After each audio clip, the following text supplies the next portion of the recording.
Mapagpalang araw po sa atin lahat. Alden Richards tinuruang mag-drive si Kathryn Bernardo ayon kay OG Diaz. At tuloy-tuloy din po ang pagdalaw ni Alden sa bahay ni Kathryn. At nako, wala na talagang makakapagpigil pa kaya Alden sa kanyang panliligaw kay Kathryn. At yung mga hardinero po at mga kasama sa bahay ni Kathryn ay tuwang-tuwa pag dumadalaw daw si Alden kay Kathryn dahil sa likas naman na mabait si Alden, kaya syempre binabati niyang mga ito at ikinakatuwa ng mga kasama sa bahay ni Kathryn yon yung pagbati pabalik sa kanila ni Alden. At dahil welcome na welcome si Alden sa bahay ni Kathryn, kaya naman na yun, tuloy-tuloy na ang kanyang pagdalaw at panliligaw kay Kathryn. At ayon kaya OG Diaz, tinuruan nga po mag-drive ni Alden si Kathryn, pero doon lang po sa paligid. Naging driver instructor na ngayon ni Kathryn si Alden. Nako, shout out sa mga Katden fans dyan. Nako, kikiligin na naman sila sa ginagawa ni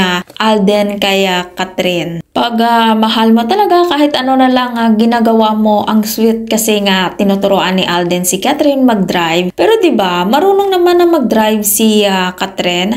Nako, Alden ayusin mong pagturo diyan kay Kathryn. At maraming netizen na naman ang sana all nito sa ginagawa ni Alden. At kung ikaw hindi pa nakasubscribe ng aking channel, mag-subscribe ka na sa aking channel, Ives Velasco. Maraming salamat at mapagpalang araw po sa ating lahat.